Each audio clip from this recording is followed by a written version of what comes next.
সেই প্রশ্ন আমরা অনেকেই করছি। আমরা আশাবাদী কিনা আমাকে এই ধরনের প্রশ্ন কেউ করেন।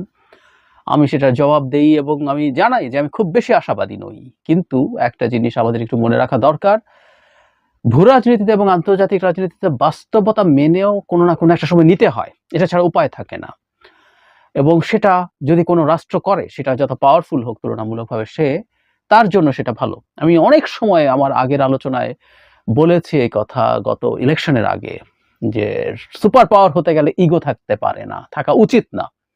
আমেরিকার মতো দেশের ক্ষেত্রে বহু ক্ষেত্রে দেখা গেছে যে তারা তাদের যে এক্সপেক্টেড আউটকাম চেয়েছিল কোনো দেশে তাদের জায়গা থেকে, চেষ্টা করেছিল, সেটা তারা ফেল করার পরও তারা সেখান থেকে ফিরে এসে তারা নতুন করে সেই সম্পর্ক রিয়ালাইন করার চেষ্টা করেছে। আমার একটা প্রিয় এক্সাম্পল রিসেন্ট অতীতে যদি বলি, সেটা হচ্ছে ভেনেজুয়েলার সাথে। ভেনেজুয়েলার মাদুরো সরকারের বিরুদ্ধে যখন আপরাইজিং খুব সিরিয়াস আকার ধারণ করে, সেখানে ওয়েস্ট এবং আমেরিকার ইনভলভমেন্ট ছিল, এটা মোটামুটি প্রতিষ্ঠিত সত্য। কিন্তু মাদুরোকে ক্ষমতা থেকে সরানো যায়নি, কারণ চায়না এবং রাশিয়া খুব স্ট্রংলি মাদুরোর পেছনে এসে দাঁড়িয়েছিলেন। আমেরিকার এক ধরনের পরাজয় হয়, কারণ মাদুরো টিকে যান ক্ষমতায়। তারপর তাদের বিরুদ্ধে প্রচুর স্যাংশন দেয় আমেরিকা, এবং স্যাংশন দেওয়ার পরও একটা ঘটনা ঘটে, আমাদের মনে আছে নিশ্চয়ই, বাইডেন যখন রাশিয়া ইউক্রেন আগ্রাসন শুরু করে, তখন তেলের দাম বেড়ে গিয়েছিল।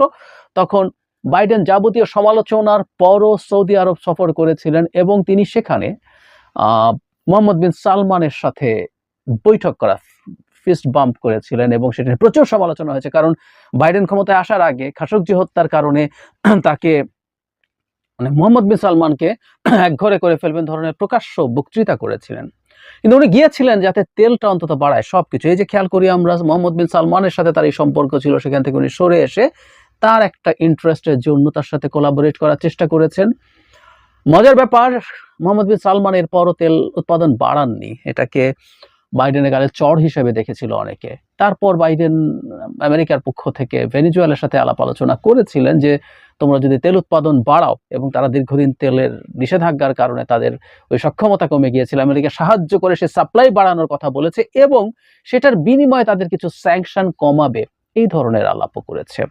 যাই হোক, ভারত প্রসঙ্গে যেটা বলছিলাম, যে ভারতেরও উচিত হবে এই ধরনের বাস্তবতা মেনে নেয়, এবং কোনো কোনো ক্ষেত্রে মনে হয় যে তাদের কিছু বাস্তব জ্ঞান হচ্ছে, যে বাংলাদেশের সাথে আগে তারা যেভাবে ডিল করত, সেই ডিল এখন করা সঠিক হবে না। সম্ভবত তারা এটা বুঝতে পারছে। আমরা দেখেছি জাতিসংঘের সাধারণ পরিষদে যে বাংলাদেশ প্রতিনিধি দল, তার মধ্যে আমাদের পররাষ্ট্র উপদেষ্টা ছিলেন, তার সাথে ভারতের পররাষ্ট্রমন্ত্রী জনাব জয়শঙ্করের মিটিং হয়েছে।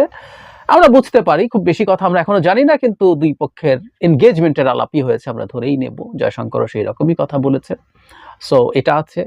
কিন্তু আরেকটা ইন্টারেস্টিং ফাইন্ডিং আমার কাছে, সেটা হলো বাংলাদেশের প্রধান উপদেষ্টা ডক্টর ইউনূসের সাথে জনাব নরেন্দ্র মোদীর বৈঠক হয়নি। এটা নিয়ে নানা স্পেকুলেশন চলছিল, এবং আমরা দেখলাম যে ভারত এখানে ব্যাখ্যা দিচ্ছে। ইন্টারেস্টিং, ভারত কি ব্যাখ্যা দিচ্ছে। প্রথম আমরা একটু আসি, ব্যাকগ্রাউন্ডটা বলি। সেটা হচ্ছে, প্রথমে এসেছিল ভারতের পত্রপত্রিকাতেই, ডক্টর ইউনূসের পিটিআই এ উনি যে সাক্ষাৎকার দিয়েছেন, তারপরে বেশ কয়েকটা গুরুত্বপূর্ণ পত্রিকা বলেই দিয়েছিল তখনই যে এই মিটিংটা হচ্ছে না। কারণ ডক্টর ইউনূস নিজে চেয়েছিলেন যারা মোদির সাথে সাইড লাইনে একটা মিটিং করবেন। ডক্টর ইউনূস দায়িত্বে পাওয়ার আগে, যখন ঘোষিত হয়েছেন কিন্তু শপথ নেননি, ওই মাঝের সময়টা ফ্রান্স থেকে এবং দেশে ফিরে আসার পরও বিভিন্ন সময়ে বাংলাদেশকে একটা স্বাধীন সার্বভৌম রাষ্ট্র হিসেবে রিপ্রেজেন্ট করতে চেয়েছেন ভারতের সামনে। উনি বাড়াবাড়ি কিছুই করেননি। কিন্তু আমি প্রায় বলি যে এই চাওয়াটা, এইভাবে কথা বলাটাই ভারতের চোখে বাড়াবাড়ি। ভারতের চোখে বাংলাদেশের ডিজায়ার্ড রেসপন্স হবে শেখ হাসিনা যেরকম কৃতদাসের মতো আচরণ করতেন, দাসীর মতো আচরণ করতেন, সেটা। যাই হোক, তারা খুশি হয়নি। ভারতের পত্রিকা সেভাবে লিখছে যে উনি যেসব কথাবার্তা বলেছেন, সেটাকে যারা মোদি ঠিক মতন পছন্দ করেননি পিটিআই এর সাক্ষাৎকারটা, সে কারণে করবেন না। হতে পারে, সম্ভাবনা আছে, এবং ভারত মনে করছে তার দিক থেকে সম্পর্কটা একটু ডাউনগ্রেড করাটা বাংলাদেশকে ভয় তৈরি করবে, এবং বাংলাদেশ তখন হন্তদন্ত হয়ে ছুটে আসবে। Maybe their strategy. কিন্তু ইম্পর্টেন্ট কথা হচ্ছে, এটা নিয়ে যখন প্রচুর স্পেকুলেশন ভারতে হচ্ছে, বাংলাদেশেও আমরা প্রচুর স্পেকুলেট করছি, এবং আমরা বাংলাদেশ এটার বিরুদ্ধে কথা বলছি যখন, এটাকে কগনিজেন্সে নেওয়া হচ্ছে। ভারতের পক্ষ থেকে ব্যাখ্যা করা হয়েছে কেন এই বৈঠকটা হচ্ছে না।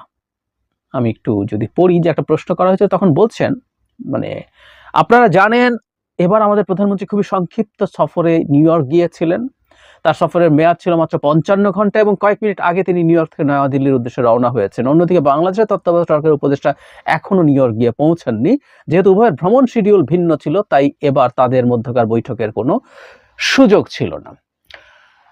আসলে কথাগুলো এইরকম না। বৈঠক যদি হতো, দুজন অ্যাডজাস্ট করতেন।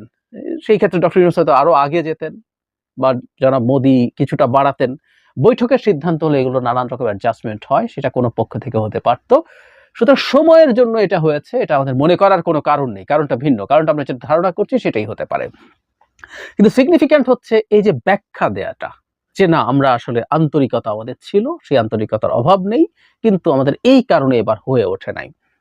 আমরা মনে করতে পারবো কিছুদিন আগে যখন আমাদের নোয়াখালী, ফেনী, কুমিল্লা অঞ্চলে প্রচন্ড বন্যা হচ্ছিল, তখন আমরা অনেকে মণিপুরের ভারতের একটা হাইড্রো ইলেকট্রিক প্রজেক্টের ড্যামের স্লুইস গেট খুলে দেওয়াকে ব্লেম করছিলাম, যে ওটা থেকে পানি এসেই এই ঘটনা ঘটাচ্ছে। ওটা পানি কিছু রোল প্লে করেছে, কিন্তু এটা ম্যাসিভ না, এটা ট্রু। মণিপুরে প্রচুর বন্যা হচ্ছিল এবং সেই বন্যায় ভেসে যাচ্ছিল, এবং সেই ড্যামটা আসলে বাংলাদেশের বর্ডার থেকে 120 কিলোমিটার দূরে। মানে আপনার পানি যদি ছাড়েন তাহলে এটা ভারতেও 120 কিলোমিটার ধরে ভাসাবে, তারপর বাংলাদেশে আসবে। মজার ব্যাপার, ভারতের পক্ষ থেকে এটার ব্যাখ্যা দেয়া হয়েছিল। এই ব্যাখ্যা দেয়াটাকে আমি মনে করি একটা ভালো লক্ষণ। ঠিক একইভাবে এখন ডক্টর ইউনূসকে নিয়ে যখন নানান স্পেকুলেশন হচ্ছে, এগুলো সত্যও যদি হয়, এগুলো সত্য বলে আমরা ধারণা করতে পারি, আমি অন্তত বুঝি এটা সত্য, কারণ বিজেপি এবং ভারতের পররাষ্ট্র নীতির একটা প্যাটার্ন আমি আসলে দেখতে পাই, খেয়াল করি। সুতরাং তারা কি করতে চায়, তারা চায় চাপ তৈরি করার মাধ্যমে সব রকম তাদের স্বার্থ নিশ্চিত করবে। সুতরাং এই চাপ তৈরিরই একটা চেষ্টা বলে আমি মনে করি। কিন্তু এই যে ব্যাখ্যা দিচ্ছেন একটু অন্যভাবে, তার মানে বাংলাদেশের ভেতরে যে এটা নিয়ে সমালোচনা হচ্ছে মিডিয়াতে, আমাদের নেটিজেনরা তাদের সোশ্যাল মিডিয়াতে প্রচুর আলোচনা করছেন, শোরগোল করছেন, এটাকে ভারত কগনিজেন্সে নিচ্ছে। মজার ব্যাপার, ভারত এই জিনিসটা কোনোদিন কগনিজেন্সে নেয় নেই। আমি বলছি না যে ভারত এটা জানতো না। ভারতের এত সংস্থা, এত কিছু, ভারতের গোয়েন্দা সংস্থা আমাদের দেশে ছেয়ে আছে, এটা কোনো সন্দেহ নাই, ছিল। সো তাদের এটা না জানার কোনো কারণে বাংলাদেশে কি হয়, বাংলাদেশের মিডিয়াতে কি হয়, সোশ্যাল মিডিয়াতে কি হয়, মানুষ কতটা ক্ষুব্ধ হয়েছে, কিন্তু তারা এতদিন মনে করতে এগুলোকে আমাদের পাত্তা দেওয়ার কিছু নাই। আমাদের একজন শেখ হাসিনা আছে, যিনি তার সিভিল মিলিটারি ব্যুরোক্রেসির মাধ্যমে মানুষকে অপ্রেস করে সবকিছু অর্জন করে ফেলবেন, ক্ষমতায় টিকে থাকবেন এবং ভারতের তাতেই চলবে। তারা মানুষের সাথে এই এনগেজমেন্ট, মানুষের সাথে এই ব্যাখ্যা দেয়া, মানুষ কি মনে করছে তার ভুল ভাঙানোর চেষ্টা করা, সেগুলো তাদের চিন্তাতেই ছিল না। যে ব্যাখ্যা দেয়া হলো তাতে কি ভুল ভাঙলো? উত্তর হচ্ছে ভুল ভাঙলো না। আমার ভুল ভাঙেনি, আমি এই ব্যাখ্যাটা গ্রহণ করি না। কিন্তু তারপরও আমরা খেয়াল করবো, উনি একটা ব্যাখ্যা যখন দেওয়ার চেষ্টা করছেন, তার মানে হচ্ছে আপনি আমাকে এখন ন্যূনতম কগনিজেন্সে নিচ্ছেন, ন্যূনতম পাত্তা দিচ্ছেন। আপনি মনে করছেন আমি যা বলছি সেটা ভুল, এবং এই ভুল বোধটা যদি ক্রমাগত থাকে, আপনি মনে করছেন সেখানে আপনাকে অ্যাড্রেস করা দরকার, তার মানে আপনি আসলে কিছুটা পাত্তা দিচ্ছেন। আমি এটুকু বলতে চাইছি।